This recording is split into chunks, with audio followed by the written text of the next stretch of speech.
So I thought today I'll show you how to make these fun little landscapes.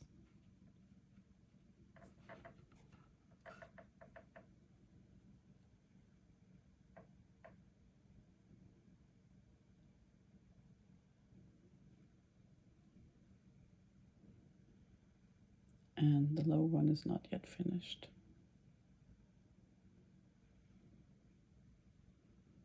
All right. I prepared the base on the top part of my paper. Let me show you how I do that. And while that is my focus, the top part can dry. So we can show the next step of highlighting with pen and pencil, and sometimes more watercolor, the details. So I keep seeing these mountain ridges, which I just love. And the very far away ridge is just barely there.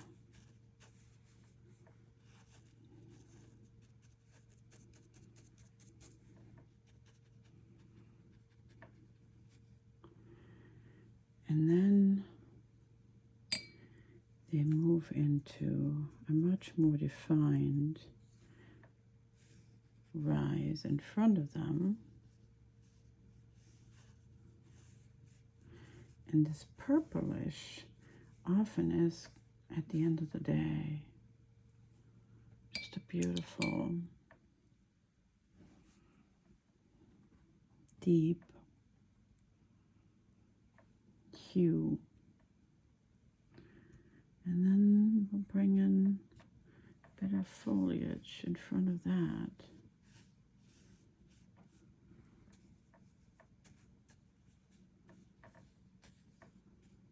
There are the fir trees.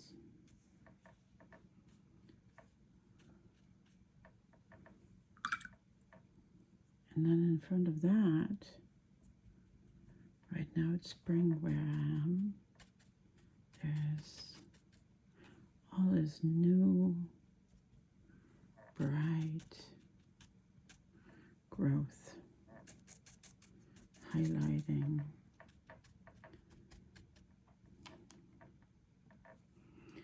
And then where I am, in Vermont, in the Lake Champlain Valley, there's a beautiful lake, Lake Champlain, right in front of that.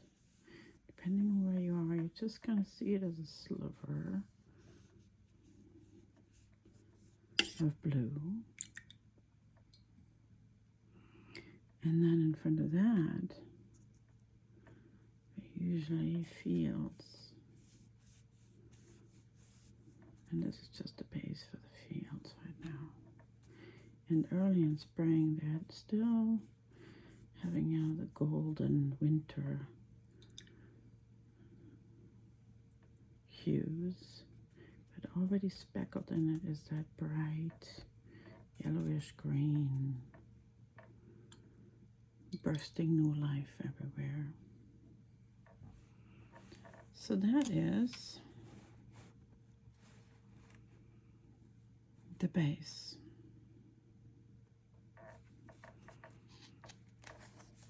The process that I've developed, going back to my earlier canvas, that really entices me and inspires me. When we're looking now at the lower piece, there's the same kind of approach that I've taken to create the base. And then I take a very fine point pen and I've outlined the ridges that naturally are formed by how the colors are settling. And now when you look at mountains, particularly tall mountains, they have these crackly details. You know, I come from southern Germany originally, close to the Alps. And there's a lot of mountain tops that do not have vegetation of great height on them. So they show a lot of bare rock formation. And I'm now adding with my pen this crackliness. Let me bring that up to the camera to show how that suddenly brings these mountain ridges to life. Gives them contour and detail.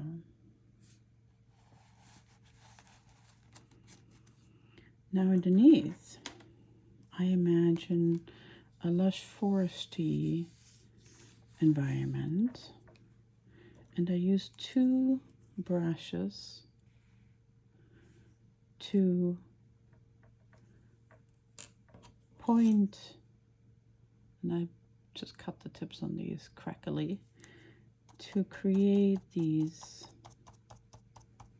little mini blots that I envision are trees. And now, just with little curly curl motions, I suggest even more that they're trees with new spring growth on them.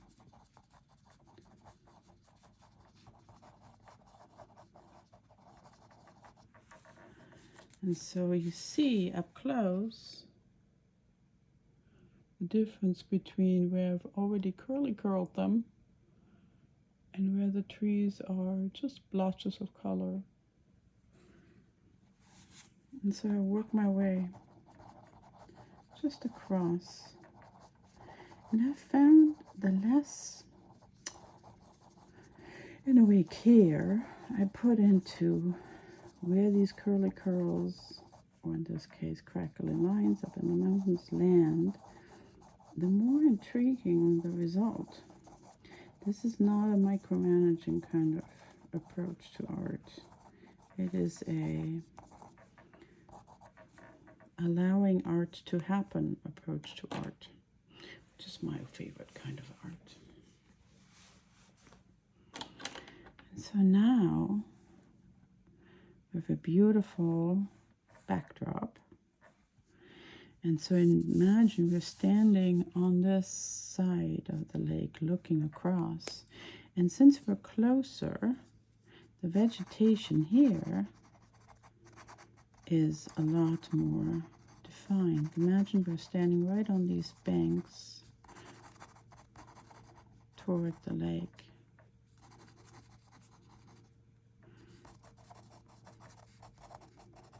And this is just the grass from the previous winter that are still hanging out there, but wind blown.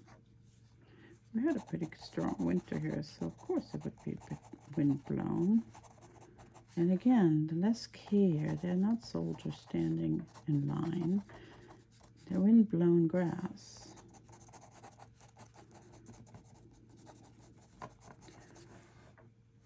The more lifelike, at least to my eye, they're looking. And then I really, really like the abundant growth of sumac all over the countryside here. They're just these sticks coming out of the ground. They have little side shoots, but not all too many. And then, at this time of year, they still have their burgundy looking, purplish looking fruit stands from the previous year. This is early in spring, before the leaves are fully out.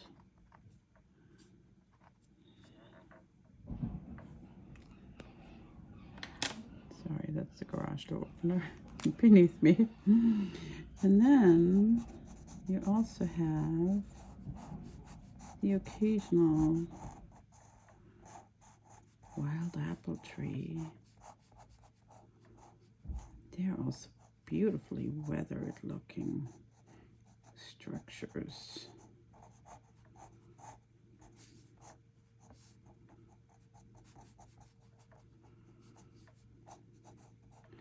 Often bent to one side. And they're showing just a green pen. The first sign of a little bit of growth. And maybe, depending on what kind of fruit tree it is, I call it an apple tree, but a little bit of pink blossoms. Maybe it's a pear tree. I think pear is pink. So we're just giving that a bit of a sprinkle of spring growth coming. And when it comes to the water, I use different shades of from teal, turquoise to baby blue to just, again, outline the structure and then giving it perceived current ripples on the water.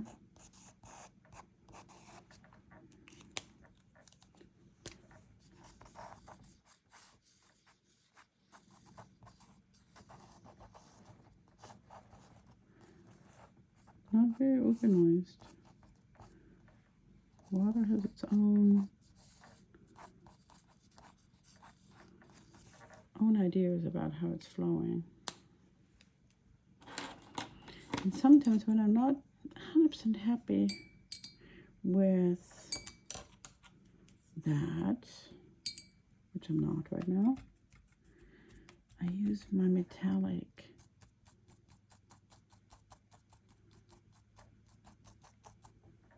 watercolor, silver and the blue, and just soften these lines a bit. Where the pen marks that I just left are actually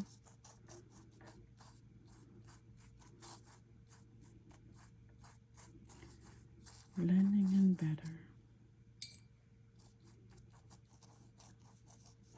Another great way to do this is with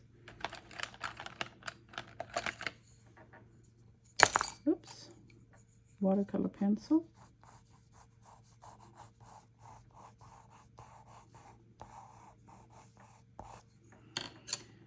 Because they can also be soft washed.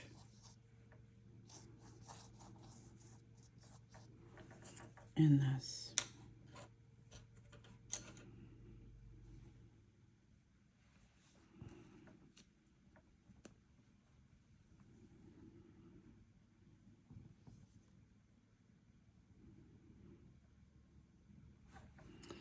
And somehow the size here doesn't quite work because my tree is rather small, but my grass seems to be really consistent. There are two ways to do this, to fix that. If you want to think of fixing, you just make these here so much taller than they were.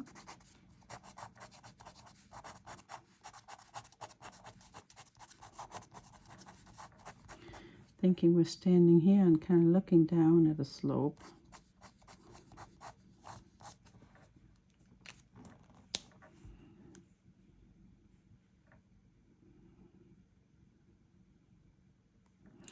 And I think I'll turn these grasses into little bushes.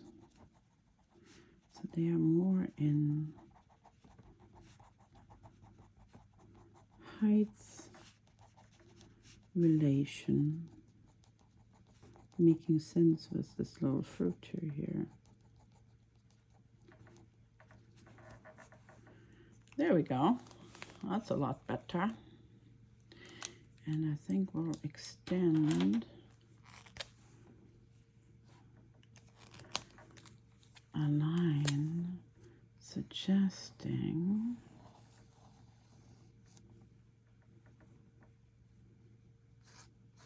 a slope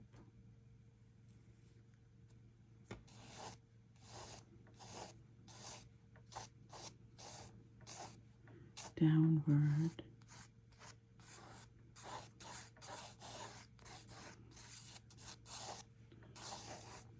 into this little landing.